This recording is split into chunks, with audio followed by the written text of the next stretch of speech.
ಚಾಮರಾಜನಗರ ಜಿಲ್ಲಾ ಮಟ್ಟದ ಭಾವಗೀತೆ ಮತ್ತು ಜಾನಪದ ಗೀತೆಗಳ ಗಾಯನ ಸ್ಪರ್ಧೆಯಲ್ಲಿ ಭಾವಗೀತೆ ವಿಭಾಗದಲ್ಲಿ ಬ್ರೈಟ್ ಕಾಲೇಜಿನ ವಿದ್ಯಾರ್ಥಿ ಅಭಿಷೇಕ್ ಪ್ರಥಮ, ಜಾನಪದ ಗೀತೆ ವಿಭಾಗದಲ್ಲಿ ಕೊಳ್ಳೇಗಾಲದ ಜೆಎಸ್ಎಸ್ ಕಾಲೇಜಿನ ವಿದ್ಯಾರ್ಥಿನಿ ಎಂ ಭವಾನಿ ಪ್ರಥಮ ಸ್ಥಾನ ಪಡೆದು ನಗದು ಬಹುಮಾನ, ಪ್ರಮಾಣ ಪತ್ರ, ನೆನಪಿನ ಕಾಣಿಕೆ ಪಡೆದುಕೊಂಡರು.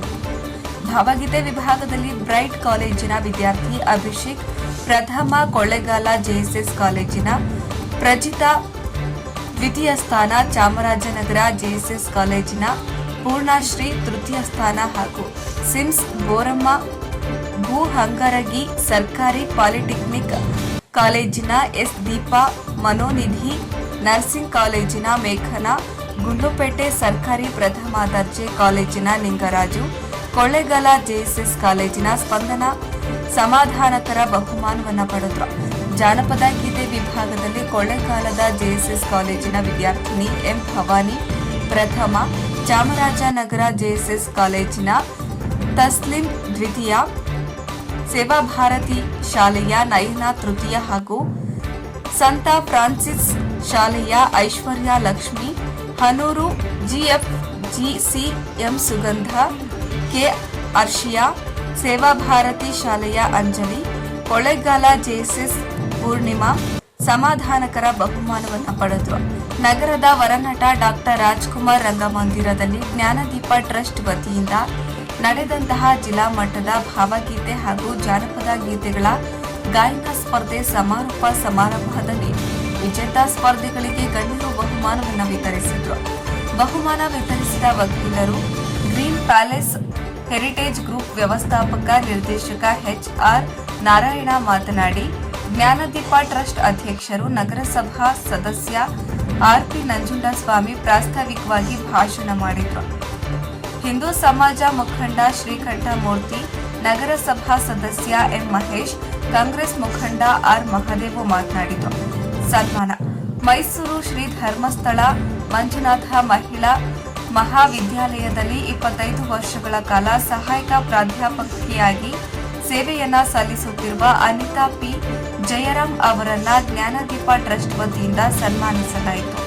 ಕಾರ್ಯಕ್ರಮದಲ್ಲಿ ಟ್ರಸ್ಟ್ನ ಕಾರ್ಯದರ್ಶಿ ಜಯಲಕ್ಷ್ಮಿ, ಸಂಯೋಜಕ ಜೆ.ವಿ. ವೀರಭದ್ರಪ್ಪ, ನಗರಸಭಾ ಸದಸ್ಯ ಬಸವಣ್ಣ ಆರ್. ಎಸ್. ರಾಘವೇಂದ್ರ, ಶಿಕ್ಷಕ ನಟರಾಜು, ವರ್ತಕರ ಸಂಘದ ಅಧ್ಯಕ್ಷ ಶಂಕರ್, ಮಾದೇಶ್ ಇತರರು ಹಾಜರಿದ್ದರು. ವರದಿ ಹೊಮ್ಮ ನಂಜುಂಡ ನಾಯ್ಕ, ಚಾಮರಾಜನಗರ.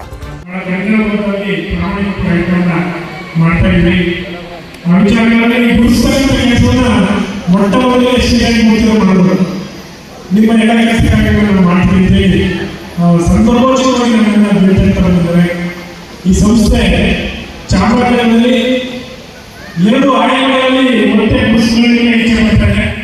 ಈಗಾಗಲೇ ಒಂದು ಸಹಕಾರ ಸಂಘವನ್ನು ನಿರ್ಮಾಣ ಮಾಡಲಿಕ್ಕೆ ಪ್ರತಿ ಹಳ್ಳಿಗಳಲ್ಲಿ ನಾವು ಜನಸಂಘಟನೆಯನ್ನು ಮಾಡ್ತಾ ಇದ್ದೀವಿ. ನಾನು ಆಗಲೇ ಹೇಳಿದಂಗೆ ಭಾರತೀಯ ಸಹಕಾರ ಬ್ಯಾಂಕ್, ಕರ್ನಾಟಕ ಬ್ಯಾಂಕ್ ಎಲ್ಲ ಸಹಕಾರ ಸಂಘದ ಅಂಡರ್ನಲ್ಲಿ ಇರತಕ್ಕಂಥ ಬ್ಯಾಂಕ್ಗಳು. ಹಾಗೆ ಜ್ಞಾನದೀಪ ಟ್ರಸ್ಟ್ ಸ್ವಾಭಿಮಾನಿ ಡಾಕ್ಟರ್ ಅಂಬೇಡ್ಕರ್ ಮಹಾಸಭಾ ಸೌಹಾರ್ದ ಸಹಕಾರ ಸಂಘದ ಅಡಿಯಲ್ಲಿ ಒಂದು ಜನರಲ್ ಟ್ರಸ್ಟ್ ಆಗಿ ಸಹಕಾರ ಸಂಘವಾಗಿ ಹೊರಹೊಮ್ಮುತ್ತಾ ಇದೆ. ಅದಕ್ಕೆ ನಿಮ್ಮ ಸಲಹೆ ಮತ್ತು ಸಹಕಾರದಿಂದ ಈಗಾಗಲೇ ಹೇಳಿದ್ದೀನಿ.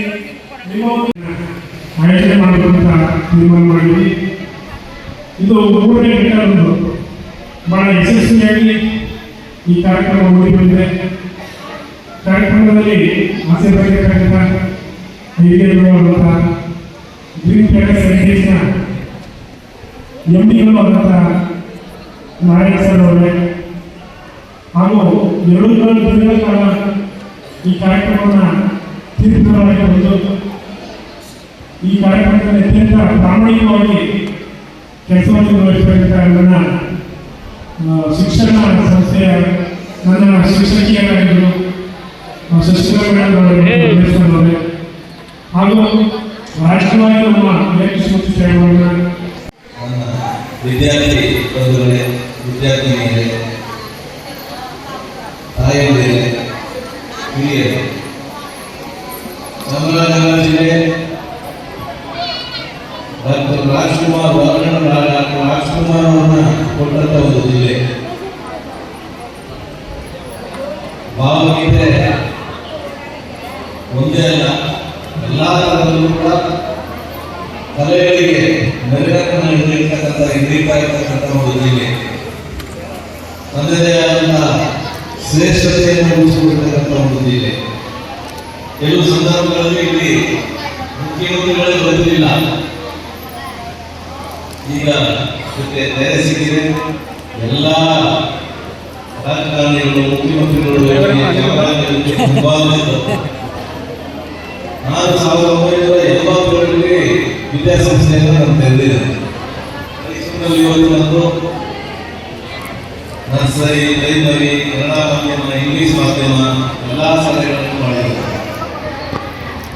ನನಗೆ ಸರ್ಕಾರ ಮೂಲ ಜಾಗಗಳಲ್ಲಿ ಎಕರೆಗಟ್ಟಲೆ ಜಾಗಗಳನ್ನು ಕೊಟ್ಟಿದೆ.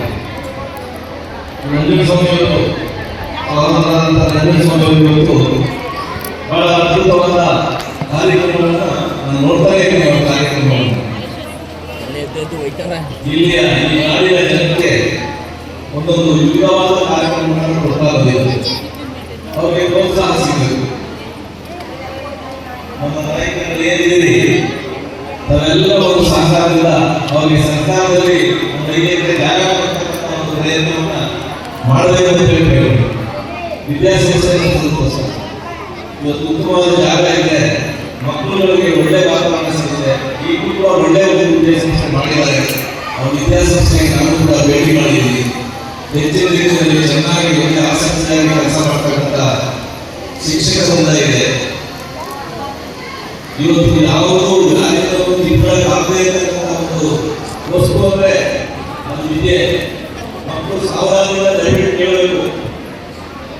ಇಲ್ಲಿ ನೀವು IAS ಆಗ್ಬೋದು, KS ಆಗ್ಬೋದು, ಅಧಿಕಾರಿಗಳು ಆಗ್ಬೋದು, ರಾಜಕಾರಣಿಗಳು ಆಗ್ಬೋದು, ಆಗ್ಬೋದು, ಇವತ್ತು ಬೆಳೀತಕ್ಕಂಥ ಮಕ್ಕಳೇ ಮುಂದೆ ಈ ರಾಷ್ಟ್ರವನ್ನು ಆಡ್ತಕ್ಕಂಥ ವ್ಯಕ್ತಿಗಳಾಗ್ತಾರೆ.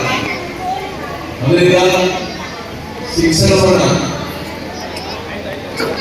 ಶಿಕ್ಷಣವನ್ನು ದಯಮಾಡಿ ಉತ್ತಮ ರೀತಿಯಲ್ಲಿ ತಂದೆ ತಾಯಿಗಳು ಮಕ್ಕಳಿಗೆ ನೀಡಬೇಕು. ತಂದೆ ತಾಯಿಗಳು ಮಹಾನ್ ಜವಾಬ್ದಾರಿ ಇದೆ. ಚಿಕ್ಕ ಮಕ್ಕಳಿಗೆ ಅವರ ವಿದ್ಯಾಭ್ಯಾಸವನ್ನು ಬಹಳ ಸುಸೂತ್ರವಾಗಿ ಬೆಳೆದರೆ ಅವರು ಒಳ್ಳೆಯ ಪ್ರಜೆಯಾಗಿ ಬೆಳೆಯಲಿಕ್ಕೆ ಅವಕಾಶ ಆಗ್ತದೆ. ಜೊತೆಗೆ ನೋಡಿ, ಒಂದು ಉದಾಹರಣೆ ಹೇಳ್ತೀನಿ. ಸಮುದ್ರ ನೋಡಿದಿಲ್ಲ, ಸಮುದ್ರದ ಅಲೆಗಳನ್ನ ನೋಡಿದಿಲ್ಲ, ಅದು ಯಾವಾಗ ಬರ್ತಾ ಇರ್ತದೆ, ಹೋಗ್ತಾ ಇರ್ತದೆ. ಹಾಗೆ ವಿದ್ಯಾರ್ಥಿಗಳು ಕೂಡ ಹಾಗೆ ಹೊಸ ಪೀಳಿಗೆ ಬರ್ತಾ ಇರ್ತದೆ, ಹೋಗ್ತಾ ಇರ್ತದೆ, ಕಲಿತಾರೆ, ಹೋಗ್ತಾರೆ. ಕಲಿಕೆಗೆ ಕೊನೆಯಿಲ್ಲ ಅನ್ನೋದಕ್ಕೆ ಆ ಸಂದರ್ಭದ ಉದಾಹರಣೆ ಕೊಟ್ಟಿದ್ದೀನಿ.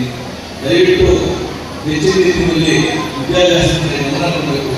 ಆಗ ಮಾತ್ರ ಈ ನಾಡಿನ ಆರ್ಥಿಕತೆ, ಸಾಮಾಜಿಕತೆ ಮತ್ತು ನ್ಯಾಯಬದ್ಧವಾದ ಒಂದು ಎಲ್ಲ ಅವಕಾಶಗಳು ಕೂಡ ವಿದ್ಯಾರ್ಥಿಗಳನ್ನು ಮಾಡಿಕೊಳ್ಳೋದಕ್ಕೆ ಸಿಗುತ್ತೆ ಅಂತ ಹೇಳಿ ಹೇಳ್ತಾ, ಈ ಸಂದರ್ಭದಲ್ಲಿ ನನ್ನ ಒಂದು ಪ್ರೋತ್ಸಾಹ ಧನವಾಗಿ ಇವತ್ತು 2ನೇ ಖರೀದು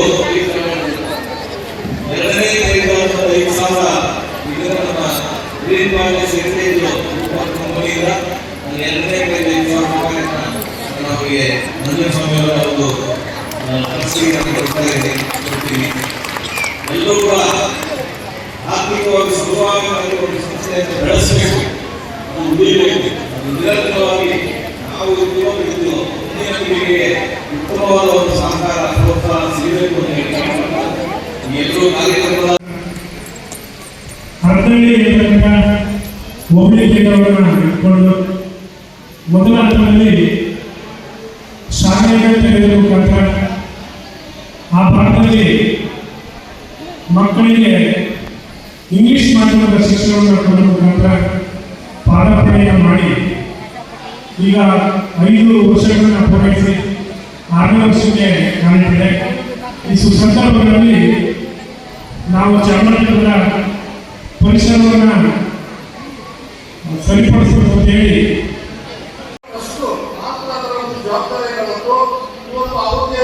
ಒಂದು ಒಳ್ಳೆಯ ರೀತಿಯಾದಂಥ ಸ್ಪರ್ಧೆಗಳನ್ನು ಏರ್ಪಾಡು ಮಾಡಲಾಗ್ತದೆ. ಇಲ್ಲಿ ತಾವೆಲ್ಲರೂ ಕೂಡ ಉತ್ತಮವಾದಂಥ ಹಾಡುಗಳನ್ನು ಹೇಳಿದ್ರಿ, ಮತ್ತೆ ಜಾನಪದ ಗೀತೆಗಳನ್ನು ಹೇಳಿದ್ರಿ. ಯಾಕಂದ್ರೆ ಚಾಮರಾಜನಗರ ಜಿಲ್ಲೆ ಒಂದು ಗಂಡು ಬೆಟ್ಟಿದ ನಾಡು.